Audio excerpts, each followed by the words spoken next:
Are you coming to the tree where they strung up a man the same murder three? Strange things that happen here, how stranger would it be if we met at midnight in the hanging tree? Back in 1776, someone said, "Give me coffee or give me death." And if that's how you feel, you should be at the Organic Man Coffee Tribe. They make coffee the right way, one delicious cup at a time.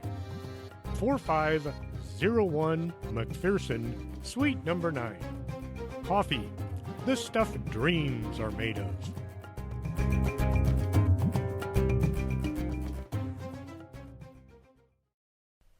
And welcome to the show. I'm your host, Chris James. As usual, I am having all kinds of weird computer problems. It just wouldn't be a show without them, I guess. Anyway, tonight I am going to be talking about the lost Dutchman mine once again. I look back on my past shows, trying to figure out how many I had done. My wife said I should do something special for my 200th show. I discovered I'm up to something like 243. Can't even say for sure. I have all my shows archived on an external hard drive. I counted them, and I came up with a different number each time. After trying several times, I decided it doesn't really matter. I keep all my show notes on a file, so that way if I need to look something up, I can go back and easily find it. Well, I have some show notes for shows that never happened. I've had some guests scheduled who, for one reason or another, at the last second bailed on me, which can be kind of exciting. In fact, I had 3 guests lined up, all going to record them in the same week, and all 3, for whatever reason, couldn't make it. Now, is that just weird or what? Of course, then I had Ken Gerhardt on the show one night. Recorded the show and got ready to play it, and there was no recording. For some odd reason, the computer I was working on that day had failed to pick up any of the audio. Well, that's life. It's one of those things that makes being a podcaster interesting, nerve-wracking, makes you want to pull your hair out, but just keep going. So, 240-somethingth show tonight. Anyway, as I was trying to figure out how many shows I had done, I noticed that the Lost Dutchman Mine is by far the most popular. It had something like 10,000 listeners since it came out back in 2016. I don't know why this one subject is so popular, but it got me to thinking I should maybe give the show another check. Do a little more digging, see what's new out there. So here it is, the Lost Dutchman Mine Revisited. The Apache Indians were the first to encounter the mountain that would become known as the Superstition Mountain. They found the mountain to be spooky, and this led to stories being passed around of evil spirits living in the area. The thunder god was supposed to live in the mountain. A few members of the tribe that did manage to venture into the mountain failed to return, causing even more stories and legends to spring up. When the Spanish arrived on the scene, they were told that the mountain was the place of the thunder god and that they shouldn't go near it.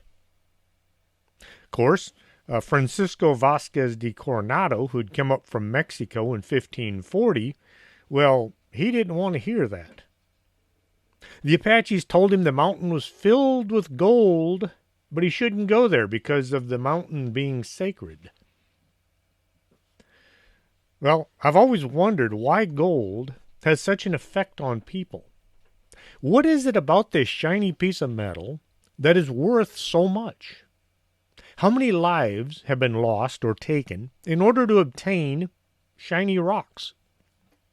Think about it. Thousands of years ago, somebody said, I have shiny rocks. I have more shiny rocks than you do. That means I'm rich. Well, this kind of makes me think about the legends of the Anunnaki coming to Earth and designing man to look for gold. It makes more and more sense the more I look at how people react when gold is around. What is the real fascinating thing about this shiny rock that some people are willing to risk their lives, or more usual, other people's lives, digging it up, smelting it down into bars, and then hiding it away again underground? Then, after all this has happened, they consider themselves to be the winners in life. I've never been around a large pile of gold. In fact, I've never been around a small pile of gold. Even when I was stationed at Fort Knox, where all the gold is supposed to be, I never felt any kind of attraction to it. Well, back to the show. When the Spaniards ignored the warnings from the Indians, they tried to explore the mountain on their own.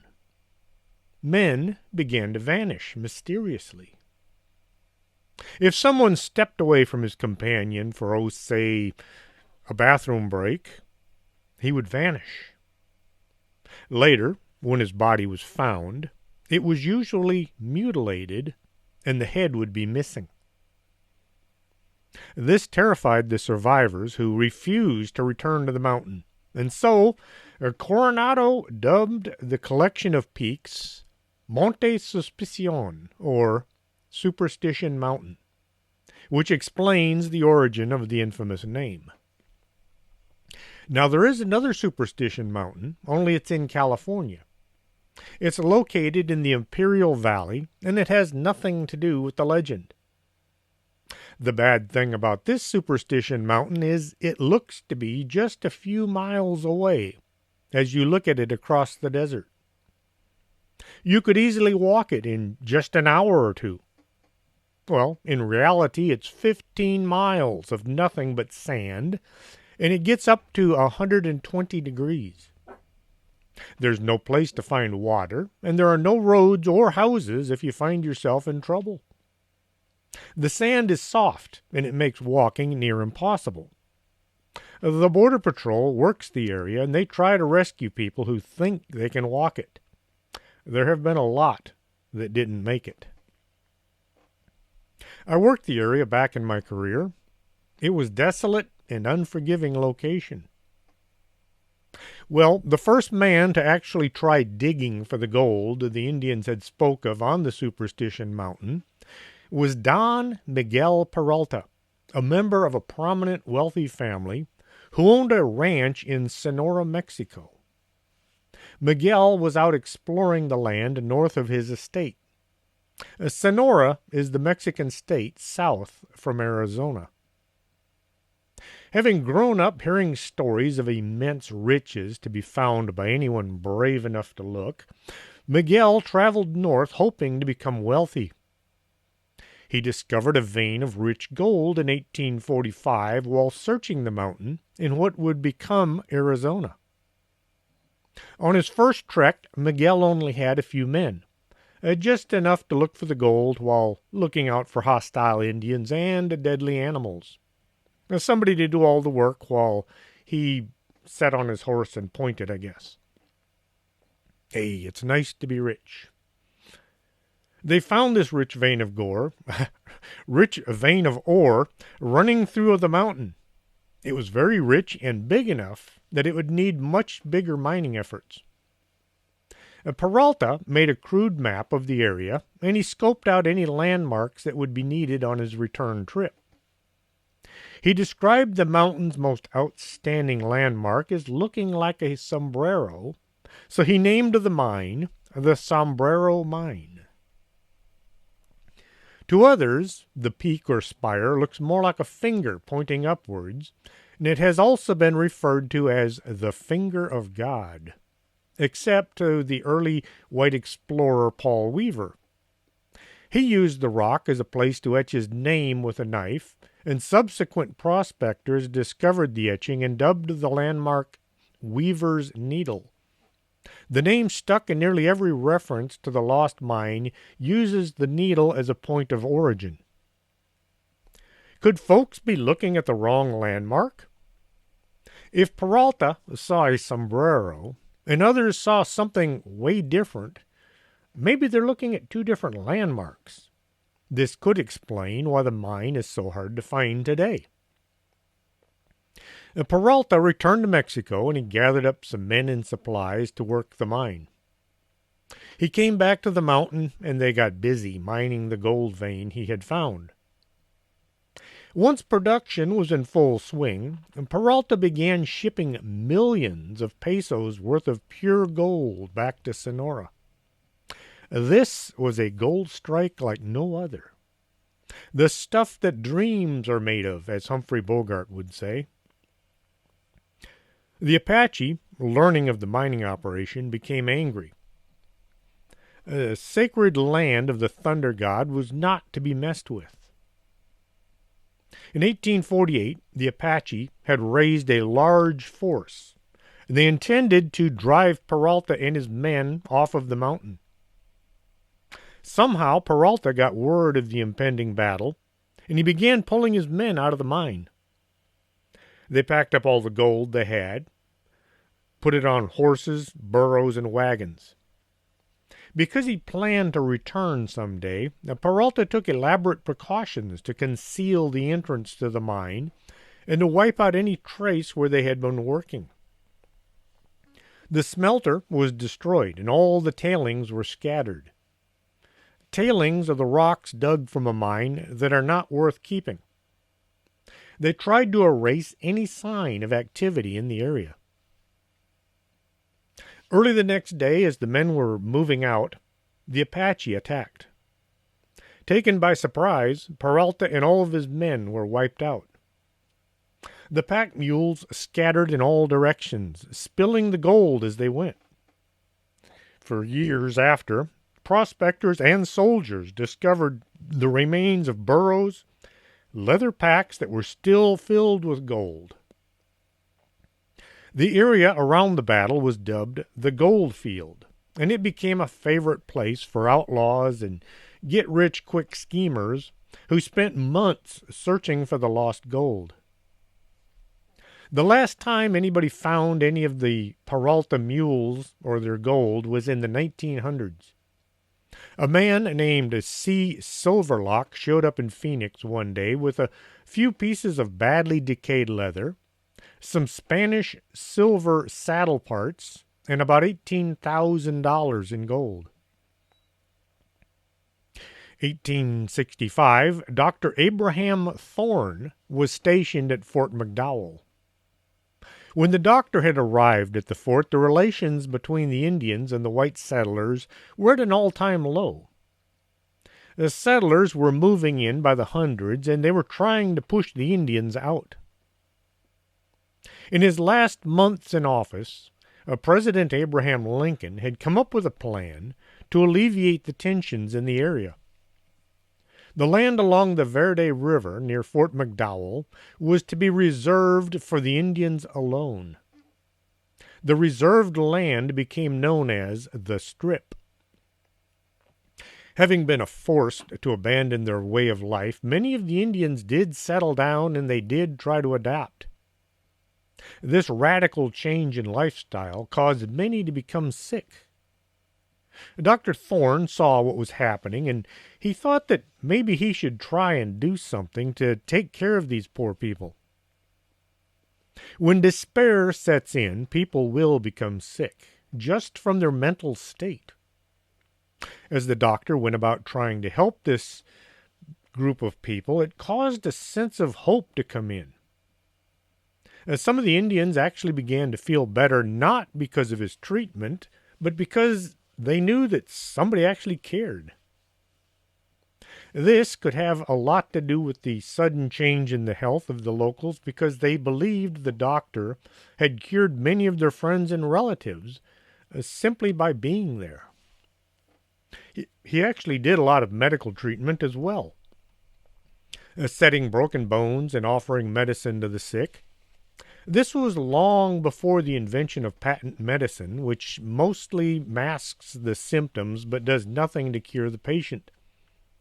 The doctor also delivered a lot of babies. With time, he became a well-respected outsider in the tribe. One day, 1870, a group of elders arrived at the doctor's office. They said they wished to honor him for his service. The Apache elders said they would take him to a place of wonder, but only if he agreed to be blindfolded and led there on his horse. The doctor felt he could trust these men, and he wanted them to know this, so he said yes. The trip was roughly 20 miles into the wilderness. Once there, the doctor was allowed to remove his blindfold. The ground at his feet was covered in gold nuggets.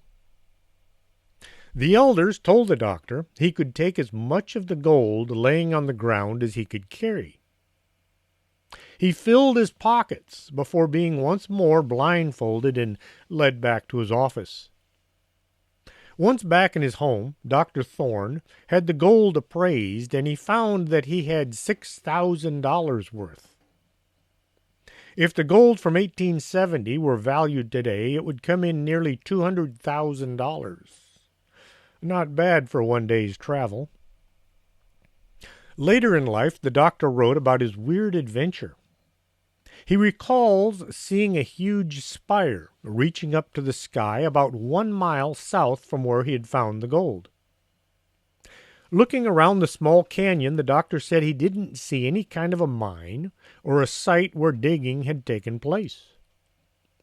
Many treasure hunters believed the spire the doctor had seen was Weaver's Needle, the major landmark for those looking for the gold. Jacob Waltz was born in Oberstwolf, Germany in 1808. While researching Jacob, I found his name spelled 2 different ways, W-A-L-T-Z and W-A-L-Z. I looked up both spellings, and they're both correct German names, so it could be either one. Doesn't really matter at this point. His family made their living in the textile industry, making cloth. Long hours of hard and dangerous work. Hoping to achieve the American dream, the family packed their bags and they moved to America in 1846. If you lived in Europe in the 1800s, your station in life was already set. If you were born into money, you were going to live a wonderful life, never having to go without. If you're born into a poor working-class family, you were going to have to scrape by for the rest of your days. All the land in Europe was already owned by the wealthy folks, and you lived where they let you live. In America, there was land to be had by anyone. You could make your own place in society. A poor worker might become extremely wealthy by working hard for themselves. This was and still is the American dream. Once the Waltz were in the country, they took up working on a farm, learning as they went. As they learned more about farming, they were able to buy a small piece of land, and they began their own farm. Jacob wasn't keen on farming. Long hours and hard work. Farming isn't a 9-to-5 kind of job. Weekends are just another day. So Jacob set out on his own. Stories were coming in from the West about people striking it rich, mining for gold. Jacob arrived in the territory that would someday become Arizona. When folks heard him speak, they asked him where he was from. Jacob said he was from Deutschland, which is how the Germans would have said it. Deutschland is German for Germany. Too bad they don't speak English, but, well, that would have been kind of weird. The folks who heard Jacob say where he was from misinterpreted it as being Dutch. which that is a whole other thing. Folks from Holland are called Dutch. To make matters worse, there's no real country called Holland. Holland is a region and former province in the western coast of Netherlands. The name Holland is also frequently used informally to refer to the whole country of the Netherlands. This usage is commonly accepted in other countries, and sometimes even the Dutch themselves will say it. However, some in the Netherlands, particularly those from the region outside Holland, may find it undesirable or misrepresentative to use the term for the whole country. People from Holland are called Hollanders. Holland is just a part of the Netherlands. People from the Netherlands are called Dutch. So, in essence, a Hollander is always considered Dutch, but somebody who is Dutch may not be necessarily a Hollander. Right about here, I say, how about getting this whole problem straightened out and then get back to us? The Pennsylvania Dutch are from Germany. Once more, it was a translation error that has stuck around since 1683. You'd think when they settled in a town called Germantown, the folks around them would have gotten the message. Jacob Waltz became known as the Dutchman. He took a job working in one of the many mines so he could learn how to hunt for gold. There's a lot more to it than looking for shiny rocks. He knew working for somebody else would not make him rich, but it would give him the knowledge he needed to find his fortune. Once he had the training, he struck out on his own, looking for the big score that would make him wealthy. Prospecting is a lonely occupation. Most prospectors become solitary due to not being able to trust anybody they encountered. If you found the mother lode, it wasn't all that hard for your partner to suddenly become your executioner. That's why most prospectors would have their mule to carry their supplies and themselves, and that was it. So Waltz would strike out on his own and spend months at a time walking through the scrub, looking for signs of gold. You wouldn't necessarily find gold nuggets laying in the dirt. Prospectors were looking for quartz. Once you located a seam of quartz, you had to follow it, hoping it would take you to a vein of gold to mine. This was a time of labor-intense occupation. 7 days a week from the first day until the last. Sun up till sundown. No days off to sit and relax. This would be far harder than working on a farm. The idea was, once he found his fortune, Waltz would never have to work a day in his life again. Like Dave Ramsey says, live like no one else, so later you can live like no one else.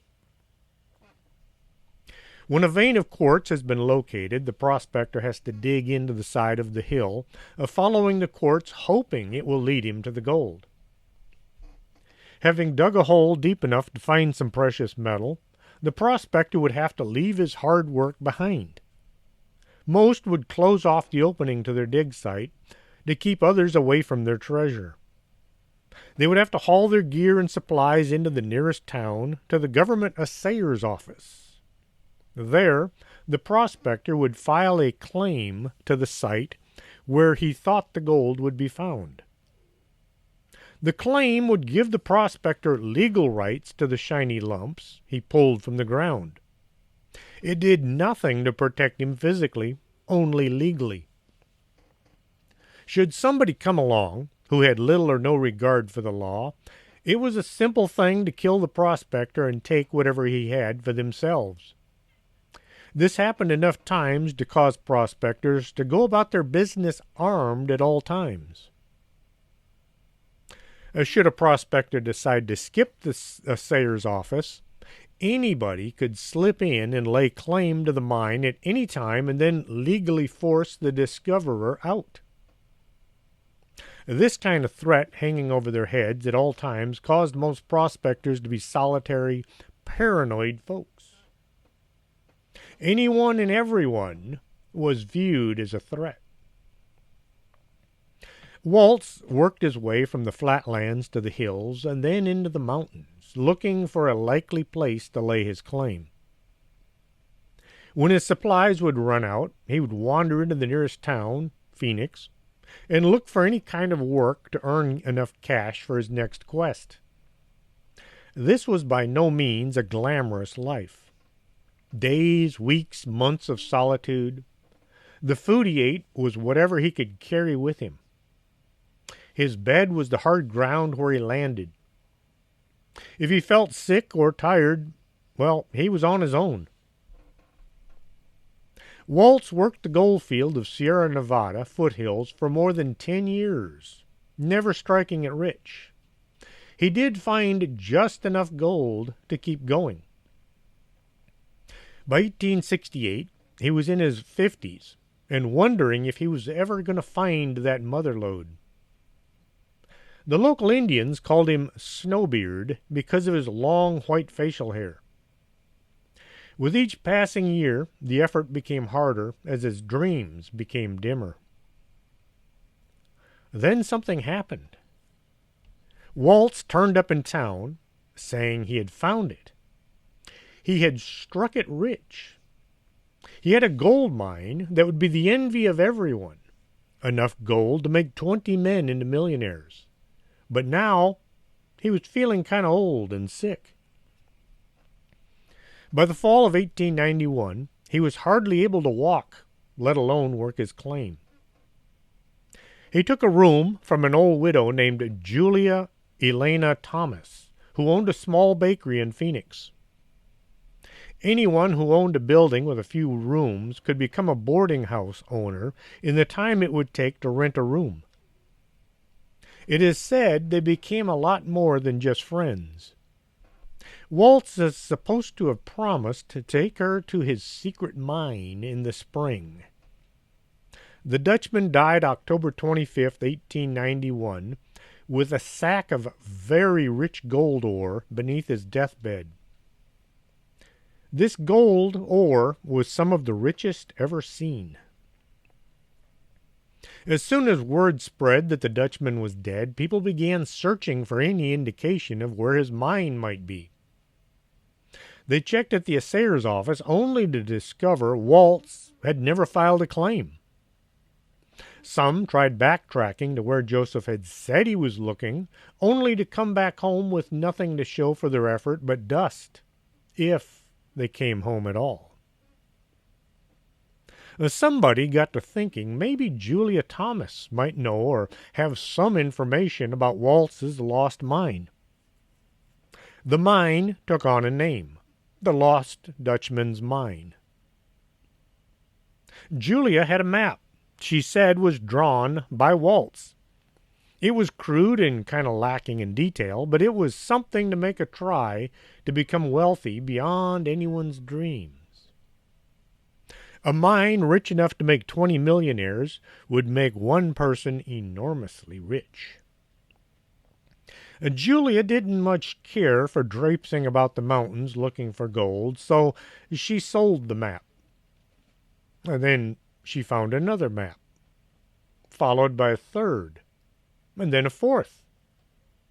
Each map was slightly different, leading some folks to think she was making them up from thin air. Well, that sack of gold was real. Waltz had found it out there somewhere. There simply had to be a mine out there somewhere in the Superstition Mountain.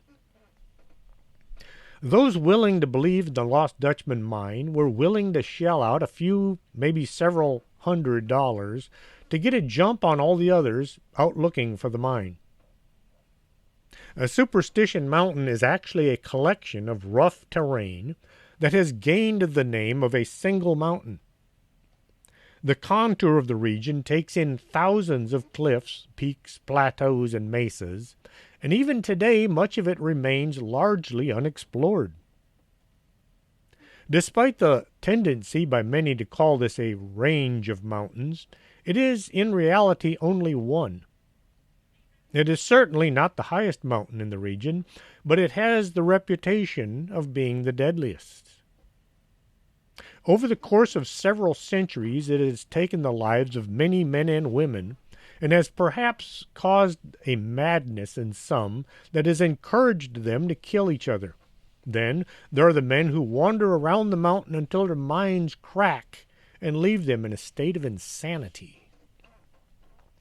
I'm going to take a very brief pause just to give some of my listeners, my friends, a little business. If you can't see what you're looking at, go check out Optica del Norte at 107 Calle del Norte and get your eyes fixed. You shouldn't have to hold things out at arm's length to read them.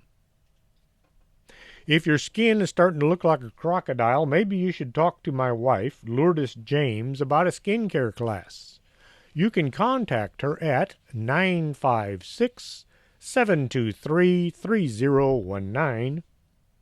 And if you hear a bump in the night and you think you just might have a ghost in your home, contact the Laredo Paranormal Research Society and have them come check your place. Maybe you just have some bad plumbing, or maybe you have some unwanted visitors. You can contact them at laredoparanormal@hotmail.com. And with that, back to the show. Not everyone agreed as to whether Waltz had dug the mine out of the ground himself, or had he stumbled upon others who had done all the work, killed them, and taken the gold for himself. One story says that Jacob Waltz had been out roaming the mountain when he encountered two men from Mexico. Being a German, he considered these to be less than worthy than him, so he killed them. Well, most Germans that came to the United States in the 1800s weren't that kind of people. During the Mexican-American War, many German immigrants sat out the fight. During the Civil War, many German immigrants fled to Mexico to avoid being drafted. Could Waltz have killed two men out looking for gold? Gold makes people act crazy. He might have decided, having spent most of his life looking for treasure, he was owed a free pass. There's another story that says Jacob Waltz had a partner named Joseph Weiser. One was considered to be a reasonable, decent character, whereas the other man was mean and disreputable. The pair were supposed to have found the Peralta Mine and claimed it as their own. They showed up in town, used gold nuggets to pay for extravagances. There have been a number of stories about how the men found the lost mine. According to some, they stumbled upon it by accident. Others say that they killed the two men while trying to take the mine away from them. The most acceptable version of the story is that they were given a map to the mine by a Mexican Don whose life they had saved. The man who gave them the map was supposed to have been Don Miguel Peralta, the son of the rich landowner in Sonora. This would have been the grandson of the original Peralta the Apaches had killed. The two Dutchmen, a.k.a. Germans, would come into town and spend money like there was no tomorrow. They had gold they would use to buy all the things available in town, and they would go wild for a couple of nights. After spending a lot of money, the two would resupply and head back out into their secret mine. A few folks tried following them, only to either lose track of the pair, or they would get chased away by one or both. At some point, Joseph Weiser disappeared without a trace. Some say maybe the Apaches killed him, while others say that Waltz killed him to keep the treasure to himself. No matter what happened between the two men, Waltz was always in the story. There would be long periods of time where nobody would see him, and then he would show up in Phoenix once again, buying drinks with gold nuggets. It was said that Waltz had the richest gold ore that anyone had ever seen. He was willing to spend his profits, but he never shared the location of where he had found it. There are hundreds of theories as to the mine's location, and there have been dozens of books written about the subject. Just go to Amazon.com and search for Lost Dutchman's Mine and then try to pick out the right book or two. Hundreds of would-be prospectors have searched the Superstition Mountain and the land around it. Most have come home with little more than sunburn and blisters, but there have been many who have died and disappeared. There's no way of knowing how many people have died in pursuit of the Lost Dutchman mine. Some who have disappeared may have just slipped away, unwilling to admit that they'd failed to find the treasure. Others may have gone in secretly without telling anyone, and they had a surefire location. They knew where the mine was. No one knows where they went other than whoever found them and did away with them. They would be just a file in a local police department as a missing persons case. In the summer of 1880, a pair of young soldiers appeared in town of Pinal. They had recently been discharged from Fort McDowell, and they were looking for work at the Silver King mine. The mine was operated by Aaron Mason. They asked him to take a look at some of the gold ore they had found while crossing through the Superstition Mountain.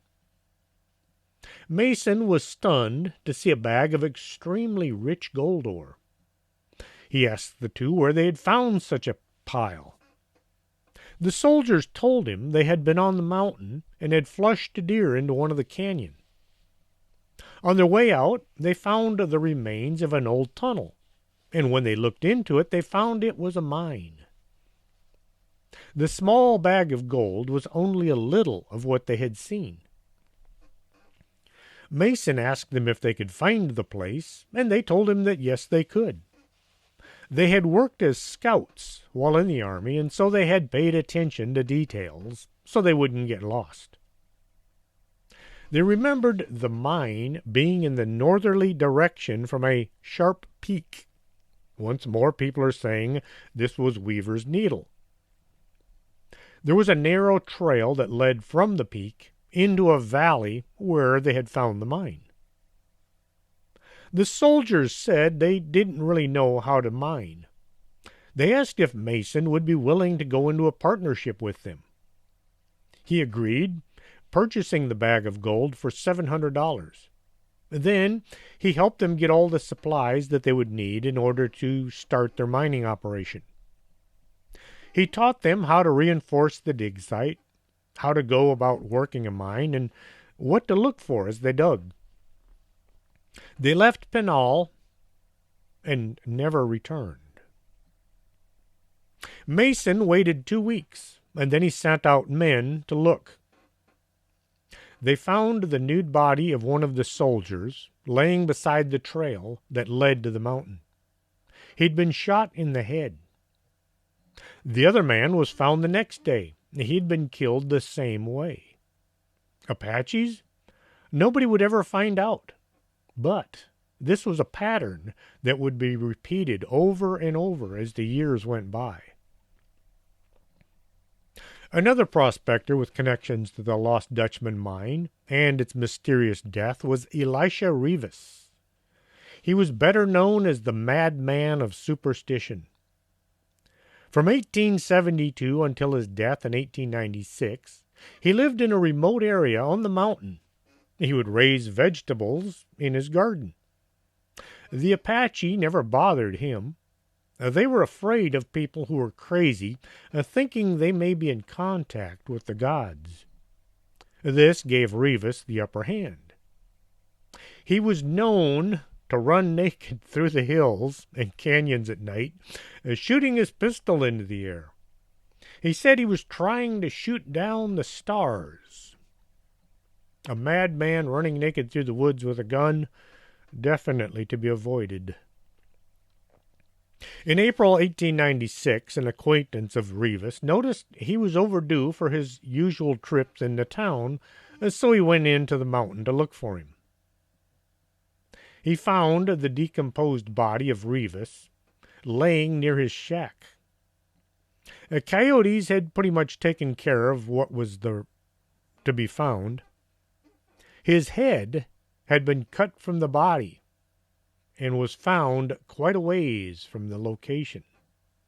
Just like what had happened to the Spanish soldiers back in the early days.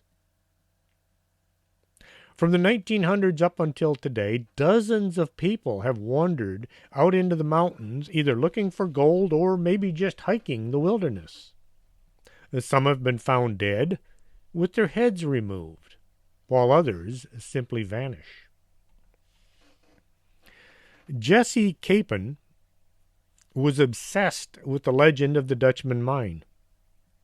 He had convinced himself that he could locate the treasure hidden deep in the Superstition Mountain. The 35-year-old became another statistic when he disappeared from the Tonto National Forest in 2009. A search party went out looking for him. They searched for months before finding a body wedged in a tight crevice at the base of a cliff. The body was never identified as being Jesse Capon, but the authorities declared they had found the missing treasure hunter. He may have fallen from a ledge above and somehow got wedged in, but the officials couldn't quite come up with how he died or why. There was no trauma to his skull, and his bones were wedged in such an inaccessible spot that the animals couldn't get to him.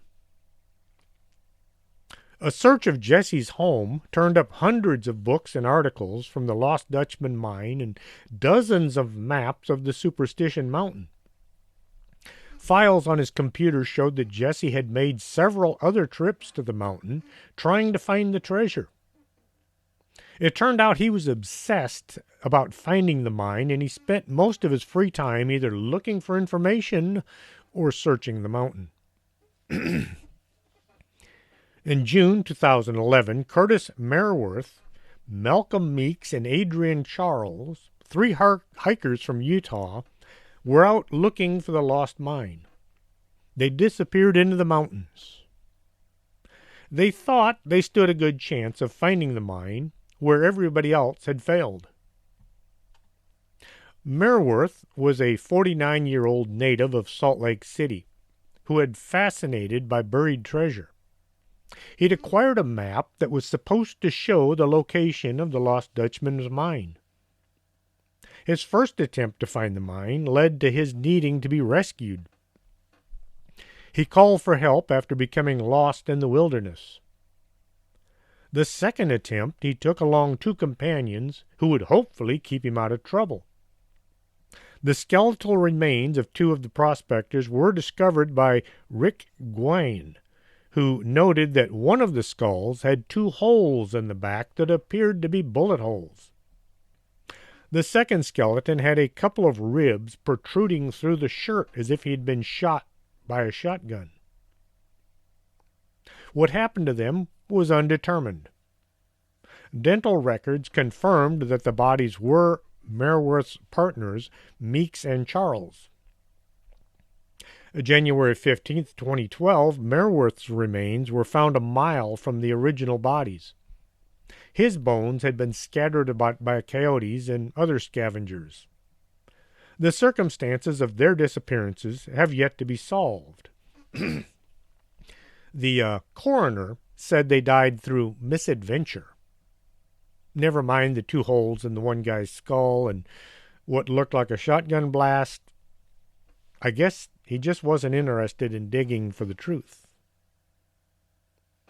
Aside from the many copies of Jacob Waltz's map, there's another map that is made of much sturdier stuff.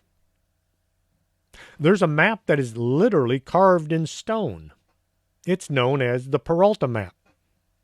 It consists of 7 stones. 4 are carved into sandstone tablets, 2 are carved into the shapes of crosses, and 1 is a red quartzite shaped like a heart. When assembled, the map shows lines and dots running in odd angles. The dots are related to what is known as a post-road map, dating from the Mexican-American War. The red quartzite heart fits into the recess carved into one of the sandstone tablets. There are words carved into the stone in Latin, as well as numbers which spell out the date 1847. No one can say for sure what the map represents. If they did, they would have already found the treasure. Lots of folks claim to understand the map, but if so, they still haven't found the mine. The story goes that this map was was either carved by Miguel Peralta or one of his descendants. The stone maps were found sometime in the 1940s by a police officer from Portland, Oregon, named Travis Tumlinson. Tumlinson was passing through Arizona on a trip, and he pulled off the side of Highway 60 just east of Apache Junction in order to take a break. As he was walking around stretching his legs, he stepped on something and kind of stumbled. Looking down to see what it was, he discovered it was a stone sticking up out of the dirt. Pulling the stone up, Tomlinson noticed there was writing on one side. This sparked his interest, and he looked around the spot, and he located all the other stones. Like many stories, there are conflicting reports on when and where the stone maps were found. Some say Tumlinson bought the maps from somebody near Apache Junction. For more than 80 years, the Peralta Stone maps have been the subject of controversy and debate. Over this time period, those who have studied the map have remained firmly divided into two separate camps of those who believe and those who don't. Experts have examined the stones and definitively stated they're from the 1800s. Then again, experts have studied the same map and said they're recent creations. The carvings on the stone maps suggest they are Spanish or Mexican in origin. The names Pedro and Miguel are carved on them, suggesting they had been created, or at least once owned, by the Peralta family of Sonora, Mexico. As is well known, the Peralta name is indelibly etched into the legend of the lost Dutchman's mine, because Jacob Waltz himself stated on several occasions that his mine was the old Peralta Mine. There's no clearly defined starting point and no obvious landmarks of any kind that lets you know when you have reached the end of a trail. For those who claim to know how to read them, and who have succeeded in working their way through the mountains to what they believe is the end of the trail, there's never anything there that can be directly linked to anything on the stone map, or that can be used to verify that they have arrived in the right place. It could be there's a missing part of the Peralta map, that until it's found, the map will remain uninterpreted. Then again, there could be some clue hidden on the face of the map itself that has defied people's best efforts.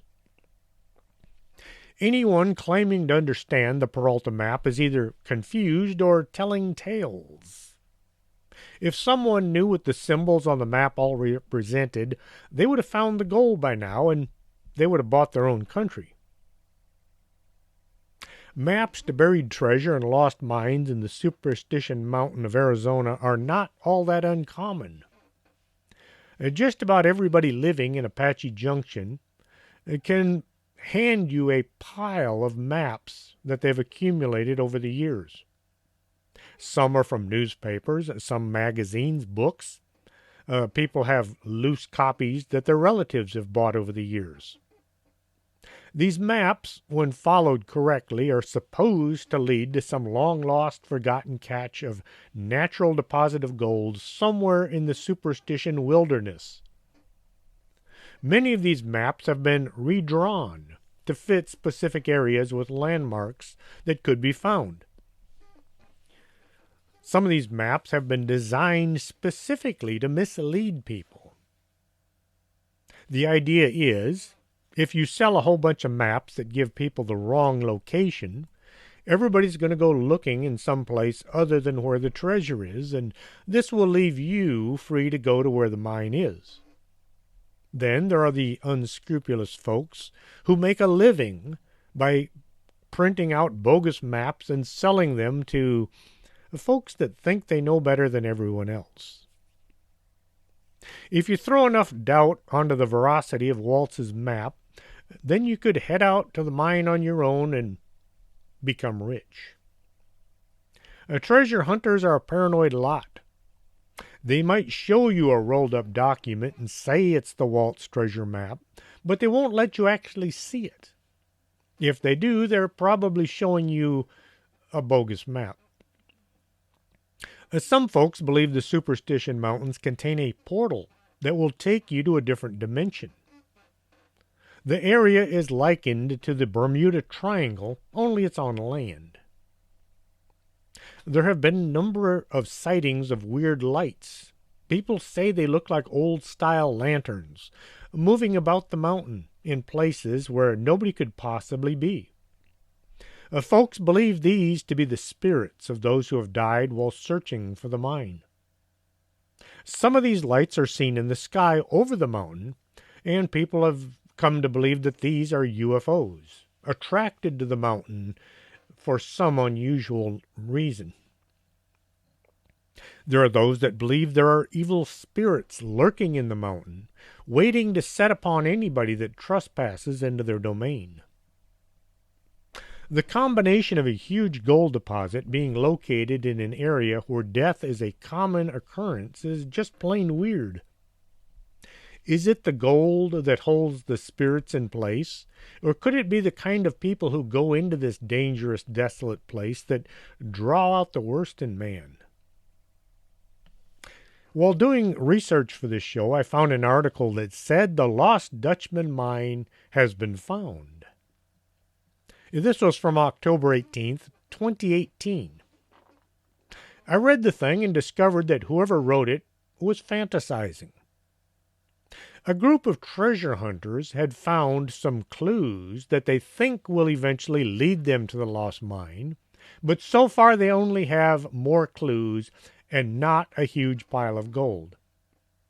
They show a bunch of photos of landmarks that just might be answers to questions on one of the Waltz's maps. Their story sounds good, just like every other prospector who knew they had the right trail that would lead them to riches.